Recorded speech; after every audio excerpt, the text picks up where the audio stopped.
오늘 이 말씀이 정말 성령님의 감동으로 말미암아 우리 가운데에 온전히 풀어지기를 주님으로 축복합니다. 네, 여러분 세상이 야속하다고 느껴본 적 있으세요? 야속하다. 제가 이 야속하다라는 말을 어떻게 하면 영어로 표현해 볼 수 있을까? 이게 표현할 수 있는 말이 없습니다. 지금 제가 쓰는 인트로는 이따가 영어 시간 때 못 해요. 여러분이 이게 야속하다라는 게 좀 어떤 느낌이냐면 억울해요. 억울한데 일단 억울하다라는 말 자체가 영어로 없습니다. 근데 이건 더 나아가서 억울한데 지금 이 상황을 인정할 수밖에 없는 상황이 야속한 상황이에요. 그러니까 억울하지만 현실에 순응하는 이 단어를 온전히 표현할 만한 단어가 없습니다. 이제 한국어가 대단합니다. 그 한이 있나 봐요. 한국에는 이 야속함을 어떻게 하면 말로 표현할 수 있을까 해서 야속이라는 말을 만들어냈잖아요. 그죠? 근데 여러분 믿는 자로서 살아갈 때 이 야속함이라는 단어를 굉장히 많이 받기도 해요. 와, 세상 야속하다. 왜요? 세상 사는 방법대로만 살면 편할 것 같은데 못 하잖아요. 일단 남들 다 주말에 여행 갈 때 나도 여행 가고 싶고, 남들 다 이런 거 저런 거 누리고 싶을 때 나도 누리고 싶은데, 남들처럼 수요일 금요일 저녁은 집에서 좀 쉬고 싶은데, 다 누릴 거 누리고 하고 싶은데 그럴 수 없는 우리의 상황이 야속하다고 느껴지는 거죠.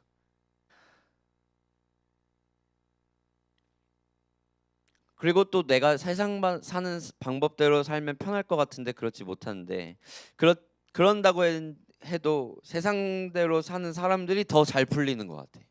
더 나은 삶을 사는 것 같고 더욱더 만족도 높은 삶을 살고 있는 것 같습니다. 그런 걸 보면 우리는 뭐라고 느껴요? 세상 참 야속하다. 여러분, 세상은 우리를 야속하게 만들지만 그러한 야속한 상황에서 하나님이 주시는 게 있습니다. 바로 하나님의 약속인 거예요. 여러분, 약속은 야속한 상황을 이길 힘을 줍니다.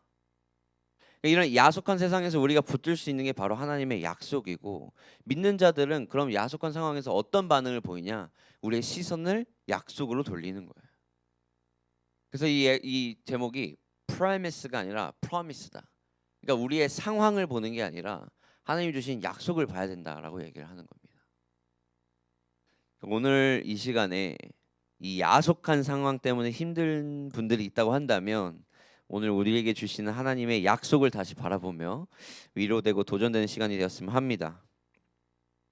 지난주까지 하나님의 약속을 세 번째 받은 99세 된 아브라함의 이야기를 좀 나눴어요. 그러니까 아브라함은 마침내 아브라함이라는 새로운 이름을 얻었죠. 그러니까 아브라함이 얻을 이삭은 아브라함의 소중한 꿈이었지만 그건 단지 하나님께서 이삭을 통해 이루실 커다란 이유의 커다란 그 약속의 커다란 일의 커다란 하나님의 뜻의 시작점일 뿐이다. 존귀한 아버지라는 뜻의 아브람은 커다란 만국의 아버지라는 이름의 아브라함을 새로 부여받게 돼서 단순히 아버지가 되는 것이 너의 인생의 목표가 아니라 그것은 내가 너를 통해 이룰 커다란 꿈의 시작점일 뿐이다라는 것을 이야기하고 싶은 것이죠. 그래서 아브라함은요, 그 언약의 증표로서 할례를 요구받기도 합니다. 그리고 우리도 마찬가지로 그 약속의 증표로서 뭐를 받아야 합니까? 믿는 자로서 세례가 필요한 거예요. 그래서 우리는 지난주에 끝냈던 부분 다음에 어떤 일이 있었는지를 한번 확인해 볼 겁니다. 하나님이 사례를 사라라는 이름을 바꿔주시면서 뭐라고 얘기하냐면 내년에 아들이 너의 아내 사라를 통해서 나오게 될 것임을 알려줘요. 17장 17절입니다. 이렇게 얘기하죠. 아브라함이 엎드려 웃으며 마음속에 이르되 100세 된 사람이 어찌 자식을 낳을까? 사라는 90세니 어찌 출산하리요? 하고. 여러분, 이 하나님의 약속, 지난주까지 딱 사례의 이름을 바꿔주면서 아들이 있을 것이라는 약속을 보고 나서 이제 우리는 뭐를 봐야 되냐면 아브라함의 반응을 봐야 되는 거예요. 근데 이 17절에 아브라함이 엎드려 웃으면서 마음속으로 이랬대요. 여러분, 우리 이 웃음의 의미를 잘 생각해 봐야 됩니다. 그러니까 아브라함이 엎드려 웃으면서 이런 말을 했다고 합니다. 어떻게 보면 이 웃음이 긍정적인 웃음일 수도 있겠어요. 왜냐하면 성경이 이 웃음의 의미가 무엇이다라고는 정확히 얘기하지 않거든요. 그런데요, 이 아브라함이 이 17절 다음 절에 이야기한 말을 통해 이 아브라함의 웃음의 의미가 정확히 어떠한 웃음으로 비롯되었는지를 알 수가 있는데요. 일단 아브라함이 엎드려 웃으면서 이런 말을 한 거예요. 그러니까 어떻게 가능할까? 그러니까 아마 아브라함의 생각 속에는 많은 생각이 오고 갔을 겁니다. 이게 가능한 것일까? 그러니까 내가 속한 상황을 보니까 이 약속은 불가능하다는 걸 아브라함은 안 거예요. 그러니까 이 야속한 상황을 통해서 내가 보니까 약속은 불가능하다라고 결론이 난 거예요. 아브라함은 아마 속으로 하나님께서 자신을 위로해 주기 위해서 속에도 없는 소리 하셨구나라고 생각했을 것 같아요. 그게 웃음의 의미가 아니었을까 저는 생각합니다. 그럴 때 있잖아요. 이 사람이 뭔가 위로를 해주긴 하는데 이 위로가 그렇게 와닿진 않아. 아이고 그랬어 막 이렇게 그 의미 없는 위로.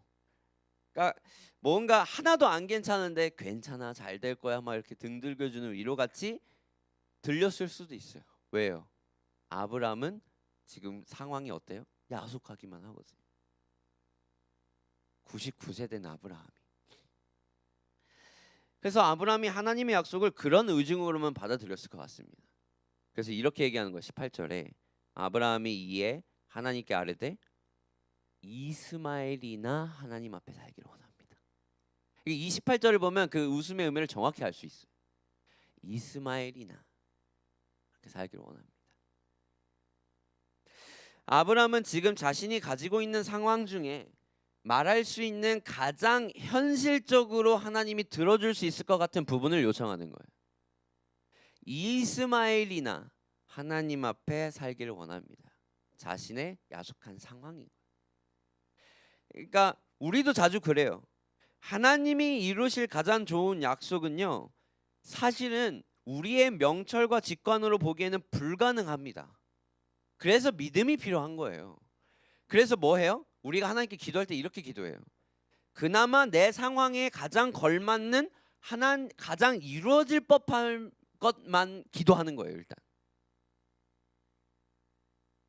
이스마엘이나, 그러니까 이스마엘이 하나님 앞에 잘 사는 것이 일단 아브라함이 자신의 상황 가운데 기도할 수 있는 가장 합리적인 기도인 거예요. 가장 이루어질 수 있을 법한 거죠. 뭘로? 자신의 명철과 직관으로는. 여러분, 이스마엘도 하나님이 축복하실 아들이었지만 하나님의 뜻을 이어나갈 사람은 아니었어요. 약속의 아이는 아니었어요. 이스마엘은 하나님의 뜻을 인간의 힘으로 어떻게든 이뤄보려는 편법의 결과였습니다.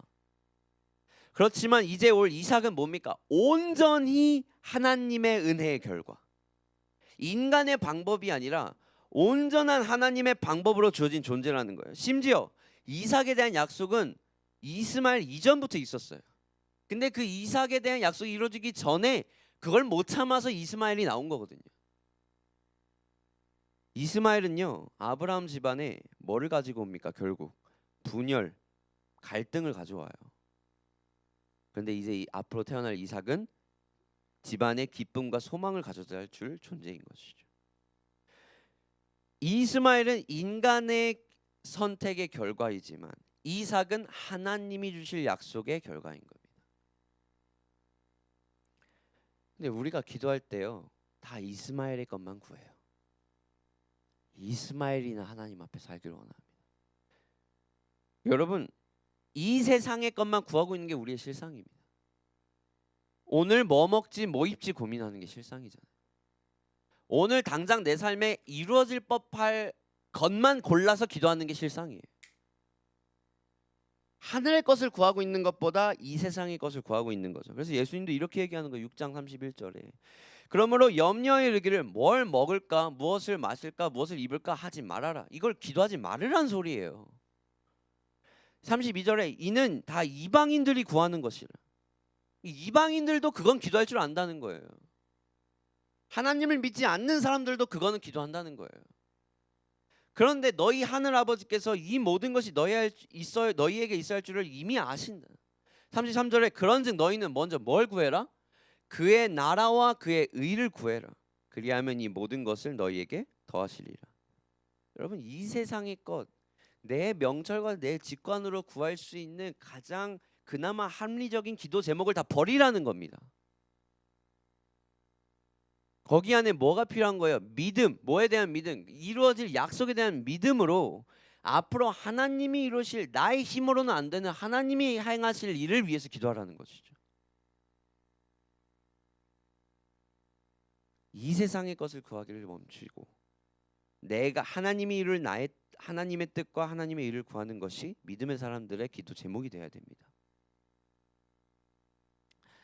제가 지난주에 그 소피아라는 우리 청년 중에 한 명이 아버지가 오셨어요. 소피아가 이제 이번 주가 마지막으로 한국으로 미국으로 돌아가게 돼서 아버지와 함께 이야기할 티타임을 가졌습니다. 근데 그 아버지가 어떤 분이냐면 1970년에 볼리비아에 있었던 국가적 부흥을 가장 1차적으로 맛보고 눈앞에서 부흥의 현장을 직접 보신 분입니다. 제가 이분의 이야기를 들으면서 가슴이 엄청 뜨거워지는 거예요. 이거를 어떻게 이야기해야 될까 막 이야기하고 싶어서 미치는 거예요. 그러니까 이분이 보는 부흥이요, 단순히 숫자적인 부흥이 아니에요. 이분이 말하는 부흥은요, 한 마을의 부흥을 아니고 도시적인 부흥도 아니고 전 국가적인 부흥을 경험하신 거예요.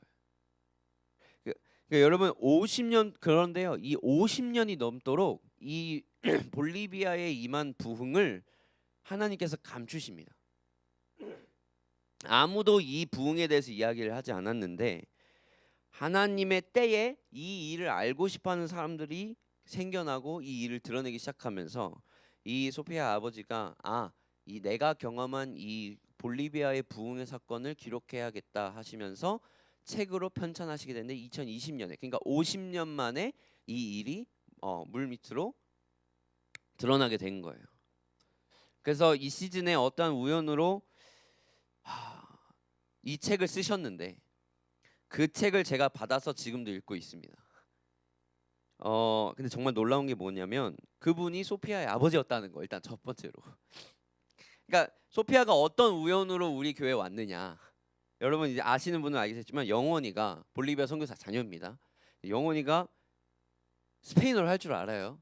그런데 영원이가, 그러니까 소피아가 그냥 길을 지나가는데 길을 몰라가지고 그냥 아무나 붙잡고 길을 물어본 거예요. 근데 영원이가 보기에 뭔가 이 친구가 스페인어 할 줄 알게 생긴 거예요. 왜냐면 얘는 잘 봤으니까. 그래서 갑자기 스페인어 할 줄 아니? 그러니까 깜짝 놀라면서 자기는 그 스페인어 할 줄 안다고. 그래서 영원이가 이제 자신의 제1국어 유창한 스페인어로 길을 알려주고 그런데 이제 교회 얘기를 했대요. 마치 이 우연이 정말 저는 소름 끼쳤는 게 그렇게 만나서 걔는 청라에 사는데 송도에 교회가 있다. 그래가지고 소피아를 부른 거예요. 그러니까 그 당시에 교회를 정말 찾고 있었었고 소피아도 그때 소피아가 저희 교회 처음 왔을 때 깜짝 놀랐을 거예요. 왜? 평균 참여자가 3명이었거든 저희 교회. 그러니까 그 교회를요 계속 나올 이유가 없는데 매주 나오는 거예요. 그러면서 그 소피아의 아버지가 마침 2020년에 부흥에 관한 글을 쓰셨고 한국에 오셨을 때 마침 저희 교회 이야기를 들어보더니 이 이야기를 꼭 저에게 해줘야 될 것만 같다고 하면서 티타임을 가지고 싶어 하신 거예요. 그래서 제가 그 주에 지금 이야기를 했는데요. 이 놀라운 섭리가 정말 굉장한 게 그 이야기를 통해서 굉장한 인사이트를 주십니다. 그러니까 이 부흥을 제가 갑자기 왜 이야기를 하냐면 여러분 우리가 부흥을 기도합니다. 그죠? 그런데 우리가 부흥을 위해서 기도하는 바는 이스마엘적인 부흥의 기도밖에 없대요. 그러니까 인간적인 방법으로 이루어질 수 있을 만한 가장 합리적이고 나의 직관과 명철로 가장 이루어질 수 있을 만큼의 그릇만 기도한다는 거예요. 그런데 우리가 이 부흥을, 여러분 진짜 실제로도 제가 이거를 느낀 게 우리가 부흥을 위해서 별의별 거 다 해보잖아요. 여러분 부흥을 외치는 얼마나 많은 컨퍼런스가 있습니까? 이 땅 위에 한국교회 가운데에 얼마나 많은 수련회들이 있습니까? 부흥회 뭘 별다른 부흥이라는 단어가 이렇게 쉽게 쓰여지는 이때가 있습니까, 여러분? 근데 우리가 인정해야 될 게요. 성령님도 하나의 인격체입니다. 근데 우리는 성령님을 도구처럼 써요. 이게 무슨 소리냐면 성령님 또한 인격체이고 본인의 뜻이 있다는 거예요. 그러니까 내가 성령님을 조종할 수 없다는 소리입니다. 이용할 수도 없고. 요한복음 3장 8절에 이렇게 얘기하죠. 바람이 음으로 불매 네가 그 소리는 들어도 어디 와서 어디로 가는지 알지 못하나니 성령으로 난 사람도 다 그러하다.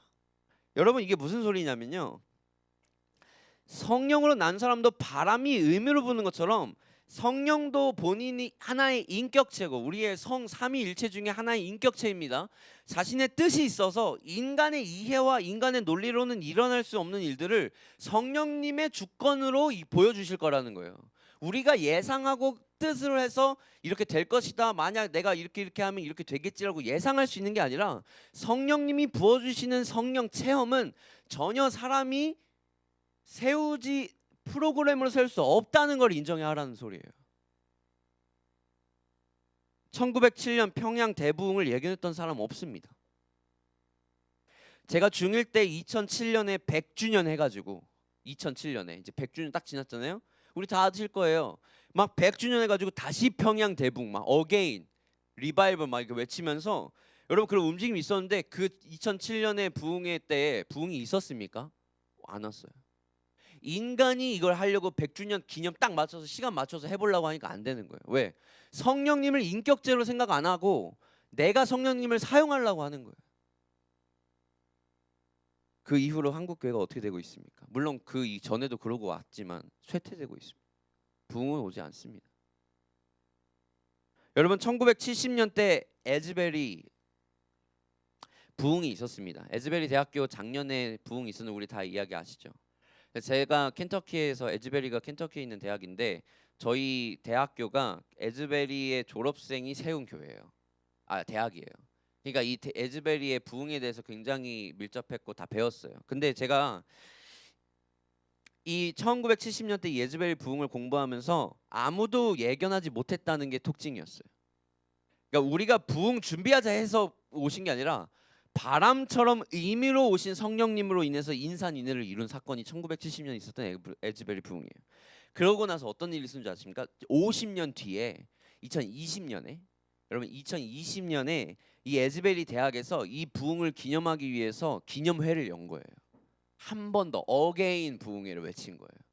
여러분 그때 부흥이 왔을까요? 안 왔을까요? 그때 뭐가 와요? 코로나가 옵니다. 근데 웬걸 2023년에 3년 뒤에 아무도 예고 없었던 대학교 채플 시간이 끝나자 거기에 있는 여학생 6명이 모여서 기도를 하기 시작합니다. 그랬더니 성령님의 임재가 임의로 불어버린 거예요. 그 임재가 너무 가득해서 아무도 거길 떠날 수 없어서 19일 동안 24시간 끊이지 않는 예배와 회개와 기도 시간 성령의 임재 체험이 진행됐습니다. 우리는 이거 실제로 봤잖아요. 2023년에.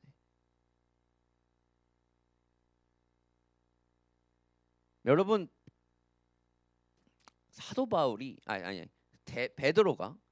베드로가 처음 성령 임재 그 오순절 사건을 경험할 때 그날이 성령님이 오실 것이다를 예고하지 않았습니다. 그죠? 실제로 그 120명이 마가의 다락방에서 기도하면서 성령님 오시옵소서 이렇게 기도를 하곤 있지만 주님 다시 오시옵소서 기도를 했지만 그게 10일 뒤인지 100일 뒤인지 10년 뒤인지는 아무도 몰랐어요. 근데 감사하게도 10일 뒤였어요. 그러니까 10일 기도하는데 갑자기 성령님 체험을 한 거예요. 임재 체험. 부흥이 온 거예요. 여러분 성령님은 인격체입니다. 아멘. 아무도 성령님이 하실 일을 조종하려고 해서는 안 돼요. 여러분 진짜 그 에즈베리 대학 그 부흥에서 대학 캠퍼스에 불이 옮겨 붙습니다. 수많은 프로그램에서도 부흥에서도 아무리 부흥을 외쳐도 부흥이 안 오는데 이 한 번 성령님께서 불 붙여 놓으니까 에즈베리 시작해서 리 컬리지 그러니까 모든 대학 미국 대학 안에 있는 모든 크리스천 그 기독교 대학 사이 가운데에 이 기도의 불씨 운동이 막 붙어집니다. 근데 왜 부흥이 안 올까라는 것을 질문은 딱 한 가지 해봐야 돼요. 왜? 우리는 , 、 , 、 , 」 , 」 , 「 「 」 , 」 , 」 , 」 , 」 , 」 , 」 , 」 , 」 , 」 , 」 , 」 , 」 , 」 , 」 , 」 , 」 , 」 , 」 , 」 , 」 , 」 , 」 , 」 , 」 , 」 , 」 , 」 , 」 , 」 , 」 , 」 , 」 , 」 , 」 , 」 , 」 , 」 , 」 , 」 , 」 , 」 , 」 , 」 , 」 , ̀ , 」 , 」 , ̀ , 」 , ̀ , 」 , ̀ , ̀ , ̀ , ̀ , ̀ , ̀ , 온전히 일하실 하나님을 신뢰 못하고 이삭은 기도하지 못하고 내 명철과 내 직관과 내 방법으로 내 분석으로 기도하려고 하는 겁니다. 내 생각을 드러내려고 하는 거예요. 하나님은 이삭이라는 방법으로 하나님의 뜻을 이루고 싶어 하시는데 우리는 뭐라고 기도하는 거예요? 아브라함처럼 이스마엘이나 하나님 앞에 서기를 원합니다.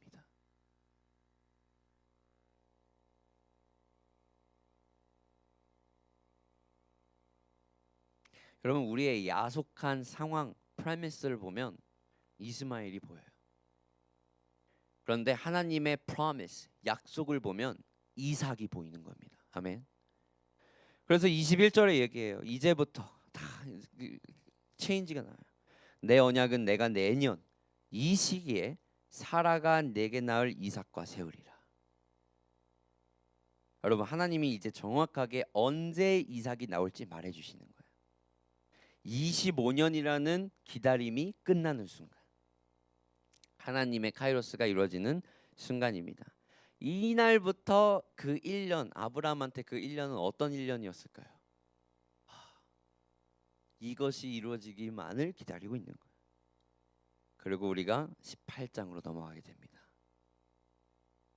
여러분, 18장에 그 카이로스의 순간의 날로 갑자기 성경은 1년을 점프해버려요. 18장 1절 봅시다. 같이 한번 읽어볼게요. 시작. 여호와께서 마므레의 상수리 나무들이 있는 곳에서 아브라함에게 나타나시니라. 날이 뜨거울 때에 그가 장막문에 앉아 있다가, 여러분, 이번에도 사람의 계획이 아니라 하나님의 계획을 이루고자 아브라함이 하나님을 찾은 게 아닙니다. 하나님이 아브라함을 찾아가요. 우리는 또 기다립니다. 하나님 빨리 찾아가서 내가 이렇게 이날 정해가지고 이날이 부흥의 날입니다. 내가 하나님 찾아가요. 안 오는 거예요. 우리는 뭘 기다려야 돼요? 하나님이 하실 때를 기다리는 거예요. 그래서 이삭의 때를 기다리는 거야. 하나님이 찾아오실 때 기다리는 거예요. 우리는 그 기다렸으면 그날에 올 때는 어떻게 해요? 이제는 가슴이 기쁘지 않겠어요? 이제 그날. 여러분, 이곳이 어디예요? 마므레의 상수리 나무들이라는 곳을 일단 조명해야 돼요. 이 날이 언제냐면 처음으로 아브라함이 하나님 앞에 제단을 쌓았던 곳. 내려가면서 12장에서 그곳에서 하나님은 다시 아브라함에게 나타나 주십니다. 그래서 이것도 웃겨요. 날이 뜨거운데 아브라함이 장막 문에 앉아 있는 거예요. 장막 안에 있는 게 아니라 기다리고 있는 거예요. 이 기다림 얼마나 그 가슴 떨리는 날을 고대하면 고대했겠습니까? 2절부터 4절입니다. 봅시다. 눈을 들어서 본즉 하나님이 찾으셨다. 사람 셋이 맞은편에 서 있는지라. 그가 그들을 보자 곧 장막문에서 달려나가 영접하며 몸을 땅에 굽혀 이르되, 내 주여, 내가 주께 은혜를 입었사오면 원하건대 종을 떠나 지나가지 마시옵고 물을 조금 가져오게 하사 당신들의 발을 씻으시고 나무 아래서 쉬소서. 여러분, 정말 이게 그냥 보면 환대해 주는 거나 보겠지만, 여러분, 보통 우리 유대인들도 이런 나그네들을 보면 원래 이렇게 그 영접하는 하스피털리티, 이렇게 접대를 하는 어떤 그런 문화가 있어요. 나그네들을 꼭 집안에 초대해가지고. 그런데 이거는 그 정도가 아닙니다. 어떤 문화의 정도가 아니라 지금 아브라함은 이 사람들을 만나고 싶어서 안달이 못 나서. 근데 지금 웃긴 거는 사람 셋이 왔는데 이 셋을 보고 이게 아브라함은 뭘 정확히 안 거예요? 하나님이 오셨구나라는 걸 지금 깨닫는 영이 지금 있는 거예요. 그러니까 제가 볼 때는 아브라함에게는 하나님의 임재를 볼 수 있는 민감한 영성이 있었을 것이다. 그 1년 동안 무엇을 했을까? 제단 예배하기를 그치지 않았을 것 같아요. 이 민감한 영성을 가지고 있기 위해서, 하나님이 때를 캐치할 수 있는 능력을 받기 위해서 항상 자신을 하나님의 임재 앞에 두고 예배하기를 그치지 않았을 것 같습니다. 딱 보자마자 아는 거예요. 이제. 이건 하나님의 뜻이다. 하나님이 보낸 사람이구나. 여러분, 우리도 그게 소원 아닙니까? 하나님의 음성 듣는 거 소원이잖아요. 하나님의 임재를 보는 거 손이잖아요. 주님의 인도를 따라가는 거 손이잖아요.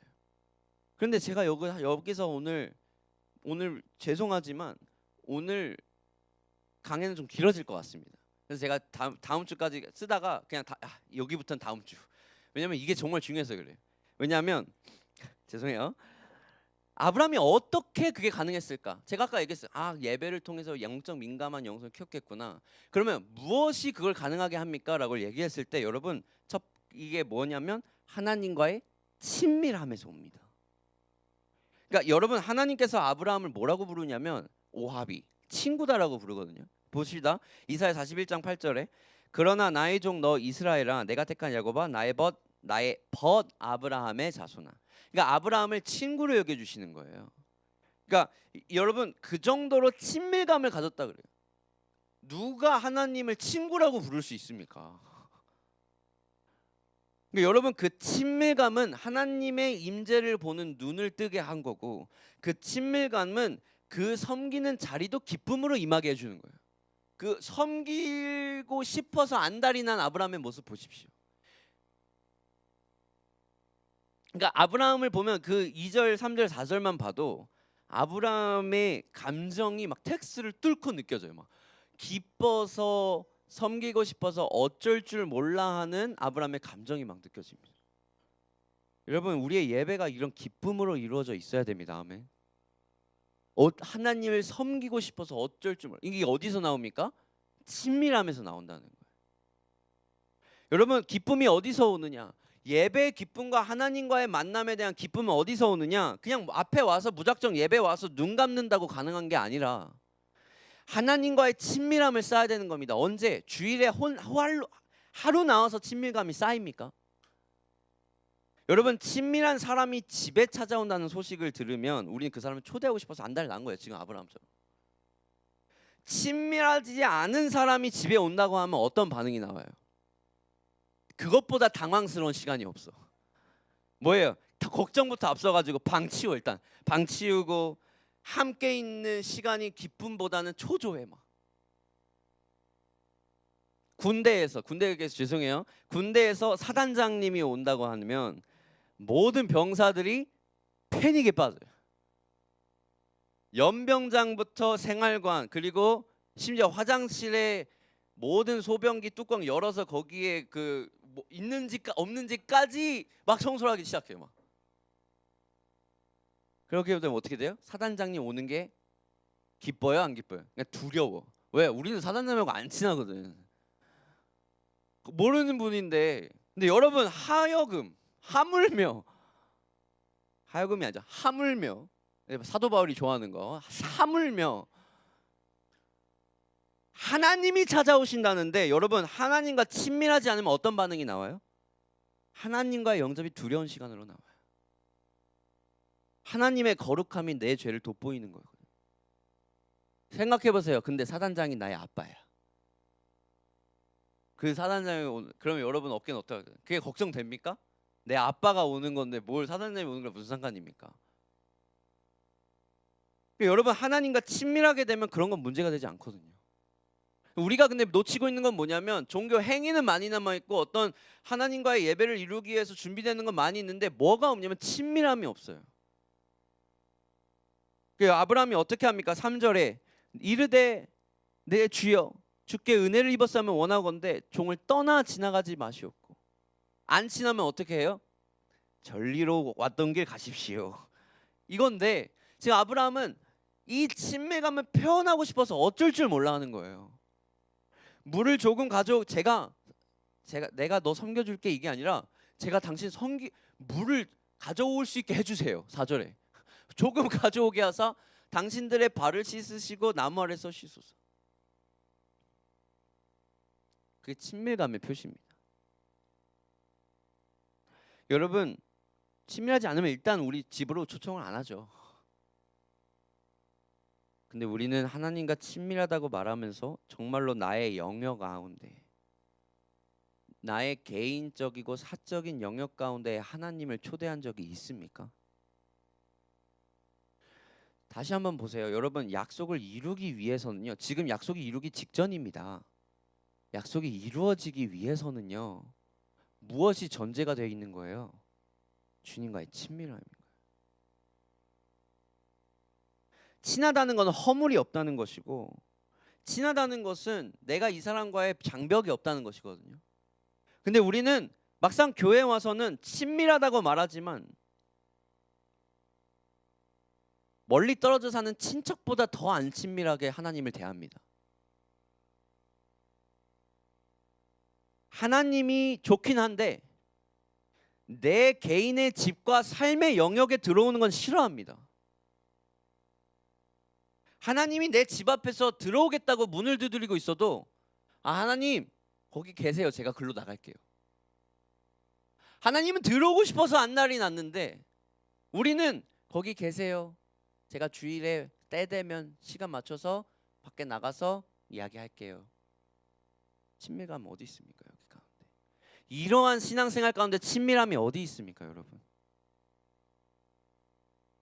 이 이삭의 약속을 이룰 타이밍이라는 건 우리가 봐야 돼요. 여러분, 이 이삭의 약속을 이룬 아브라함에게 필요했던 컨디션, 그 1년 동안 무엇이 필요했냐면 하나님과 쌓는 친밀함과 그 시간의 교제가 필요했습니다.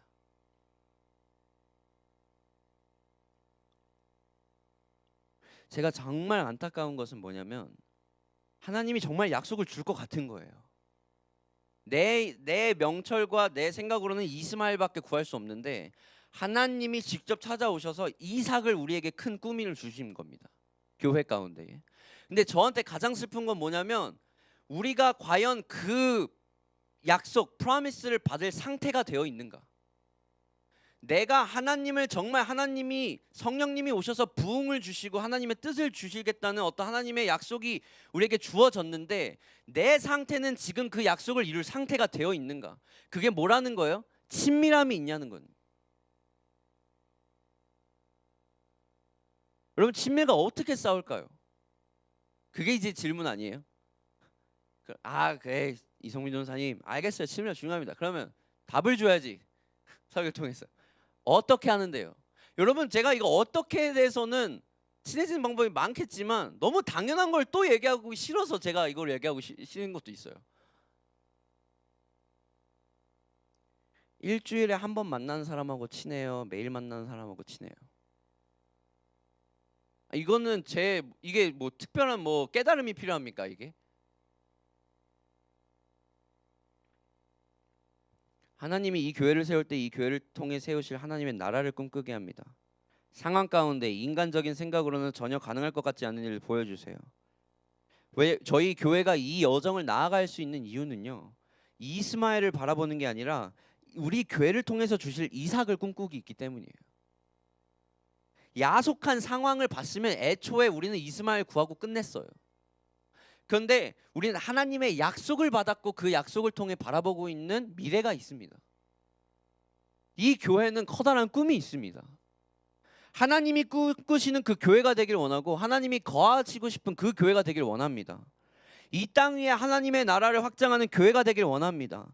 많은 젊은이들이, 많은 외국인들이 자신의 안식처를 찾는 곳이 되기를 원합니다.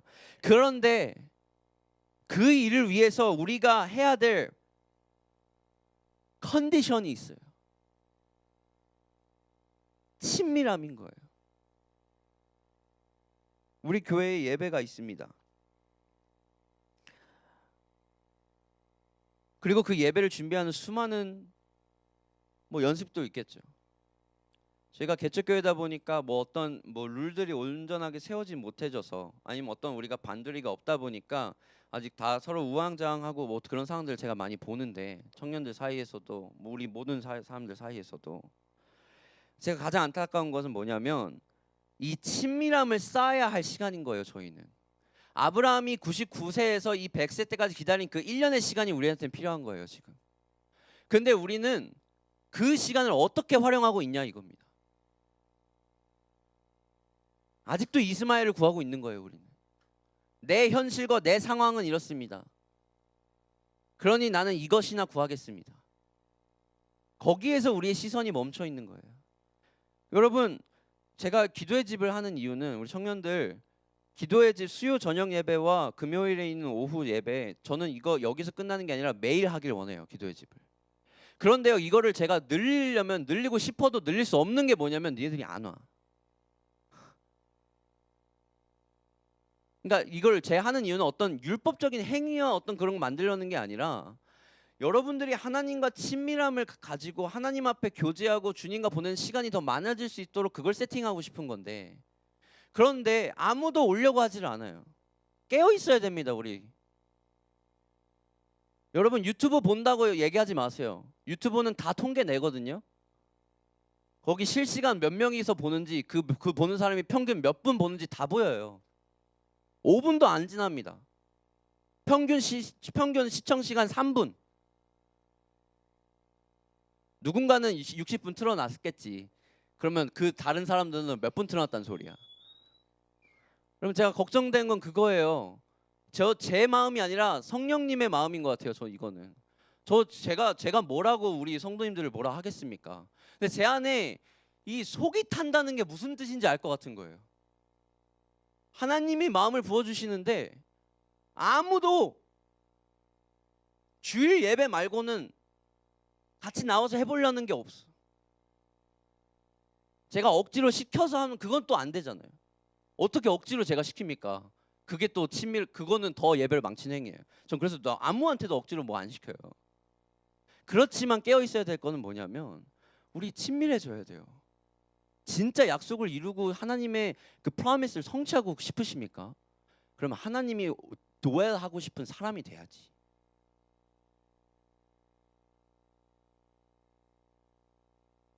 수요 저녁 예배 시간 맞춰서 나오기 힘든 거 압니다. 저도 힘들어요. 금요 저녁 예배 하긴 나온 거 힘든 거 알아요. 주일 예배 시간 맞춰서 나오기 힘든 거 알아요.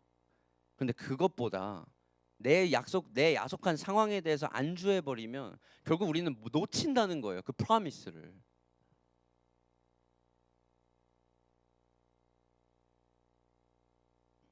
죄송합니다. 제가 또 이게 사적인 얘기에서는 이런 얘기 절대 못 하잖아요. 제가 마음이 여려가지고. 그렇지만 이 말씀이 제 마음이 아니라 하나님의 마음을 대변한 걸로 깨닫기를 주님의 이름으로 축복합니다. 아브라함 보세요. 성경은 아브라함의 1년을 이야기하지 않습니다. 근데 우리는 그 아브라함의 1년을 뭐로 얘기할 수 있냐면 아브라함의 반응이었어요. 여러분, 우리는 성령님이 오실 것을 우리는 아무도 모릅니다. 부흥은 오냐 안 오냐는 성령님의 주권적인 행동이에요. 우리가 준비해서 올 수 있는 게 아니에요. 그런데 우리가 할 수 있는 건 뭐냐면 성령님이 오셨을 때 그걸 어떻게 캐리할 것이냐.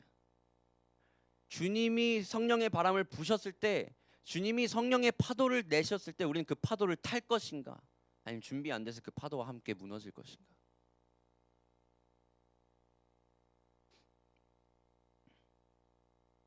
여러분, 무엇을 구하고 있습니까? 이스마엘에 족하고 계십니까?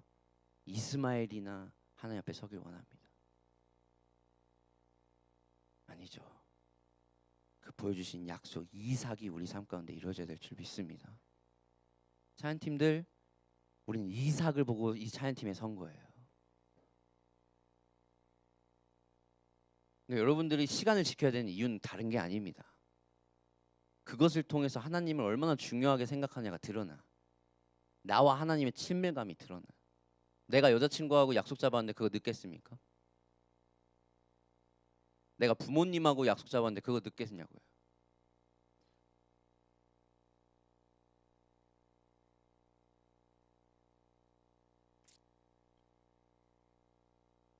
우리 모든 성도님들이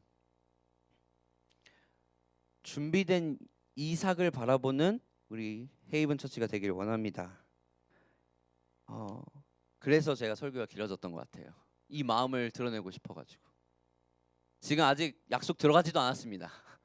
다음 주에 우리가 더 들어갈 텐데, 프로미스를 보는 사람들은 지금 이 프로미스가 중요하지 않아요. 이 프로미스를 보면서 나를 어떻게 준비시킬지가 가장 중요한 겁니다. 아멘. 우리 찬양팀 나와주세요.